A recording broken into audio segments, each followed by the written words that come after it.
오늘을 살아가는 묵상 시간입니다. 오늘 본문 말씀 에스겔서 12장 1절과 2절입니다. 인자야 내가 패역한 중에 거하도다. 그들은 볼 눈이 있어도 보지 아니하고 들을 귀가 있어도 듣지 아니하나니 그들은 패역한 족속임이니라. 자, 오늘 본문 말씀에 보면 선지자들은 하나님의 말씀이 자기에게 임하는 것을 느낄 수가 있었다는 것을 알게 됩니다. 우리에게도 하나님의 말씀이 임하는 것, 그 느끼는 것 참 중요합니다. 왜냐하면 우리도 하나님의 말씀을 듣기 전에는 다른 사람들과 별로 다를 바가 없기 때문입니다.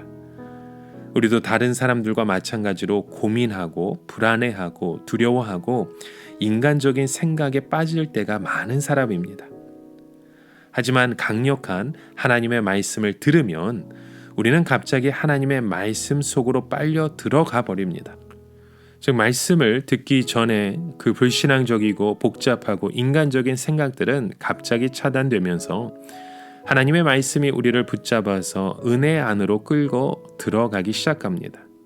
그때 우리는 마음의 두려움과 불안이 사라지면서 하나님의 새로운 계획에 신뢰를 가지게 되고 믿음으로 기뻐하게 됩니다.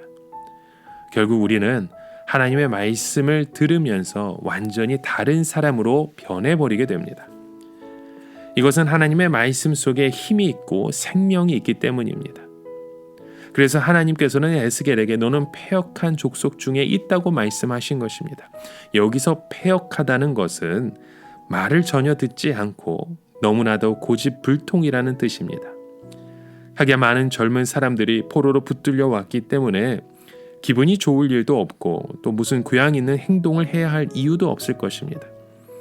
전쟁이 터지거나 혹은 사회적인 큰 사건이 터지면 사람들은 자기 안에 억제하고 있던 야수 같은 본성을 터뜨려 버립니다. 그래서 소리를 지르지 않던 사람들도 소리를 지르고 남의 물건을 약탈하기도 하고 공공 건물을 부수기도 하면서 무엇인가 그동안 자기 안에 억눌려 있던 불만을 폭발시키는 것입니다. 그런 사람들은 아무리 질서를 지키라고 말해도 듣지 않고 오히려 더 소리를 지르면서 난폭하게 날뛰는 것입니다. 한동안 미국 사회 안에서 그런 일들이 계속해서 일어나지 않습니까?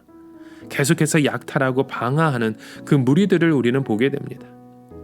지금 에스겔과 함께 있는 사람들은 포로로 붙들려와 있는 사람들이었습니다. 포로로 붙들려와 있기 때문에 불만이 많을 수도 있고 또 멋대로 행동하고 싶고 자포자기하는 마음도 있었을 것입니다. 그럼에도 불구하고 그들은 최소한도의 신앙을 가지고 있는 자들이었습니다. 그들이 아무리 포로로 붙들려 와서 억지로 노동을 하고 있다 하더라도 적어도 신앙인이라면 무엇인가 달라야 하는 것입니다. 하나님의 백성들은 아무리 절망적인 상황에 처한다 하더라도 멋대로 행동을 하거나 어린아이들처럼 자기 고집만 내세워서는 안 되는 것입니다.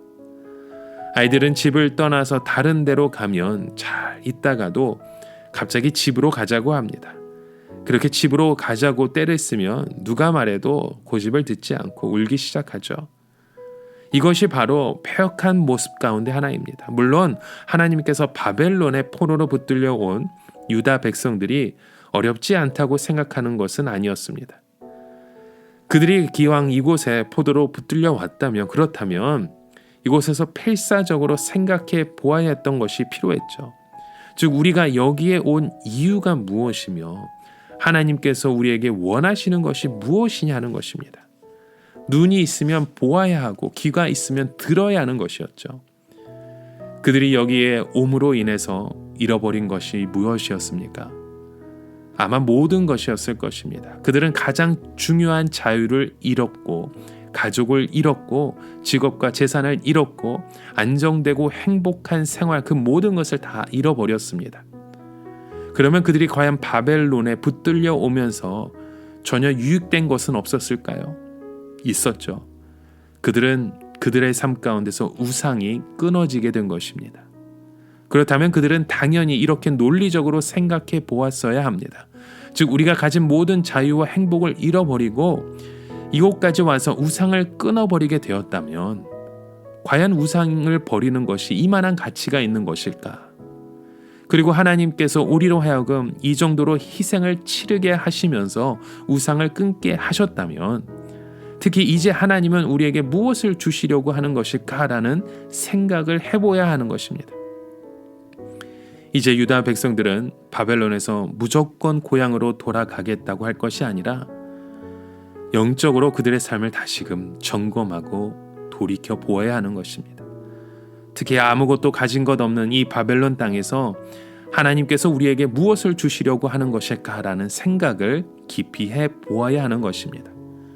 그러나 유다 백성들은 완전히 고집불통의 어린아이들과 같았습니다. 무조건 고향으로 보내어달라고 떼를 쓰고 있었고 집으로 가는 것 외에 아무것도 생각을 하려고 하지 않았습니다. 그렇기 때문에 하나님은 그들을 패역한 백성이라 말했던 것입니다.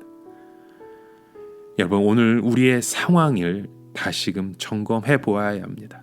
어떤 상황에 처해 있든지 우리가 손해보는 것이 있다면 분명히 영적으로 유익을 본 것도 있을 것입니다. 우리가 금전적으로나 시간적으로 손해를 본 것은 영적인 유익을 위해서 그만큼 치를 만한 가치가 있는 것들입니다. 우리는 분명히 더 이익을 보고 있는 것이며 하나님은 분명히 우리를 더 나은 길로 인도하실 것이라는 그 믿음을 가져야 합니다. 이런 믿음의 고백을 가지고 오늘도 주님 앞에 나아가시는 저와 여러분의 삶이 되시길 주님의 이름으로 축원합니다. 오늘을 살아가며 한 가지 묵상의 질문을 드립니다. 여러분, 지금 우리가 겪고 있는 고난과 역경과 이런 삶의 그 모습을 다시금 돌아보십시오. 무엇 때문에 우리의 삶이 지금의 상황에 와 있습니까? 이곳에서 하나님이 말씀하시는 것은 무엇입니까? 우리에게 영적인 그 교훈은 무엇입니까? 우리가 붙들고 있는 것이 진정 무엇인지 다시 깨달아 가시는 저와 여러분의 삶의 모습 되길 간절히 축원합니다. 함께 기도합니다. 하나님 아버지, 오늘 우리의 삶 가운데 그 패역한 모습을 보시고 우리의 삶의 터전을 다시금 돌이키길 원하는 그 하나님 아버지의 마음을 바라보기 원합니다. 이곳에서 주의 마음을 품고 주의 뜻을 사모하며 주님 앞에 나아가는 하나님의 자녀 되게 하여 주시옵소서. 예수님의 이름으로 기도드립니다.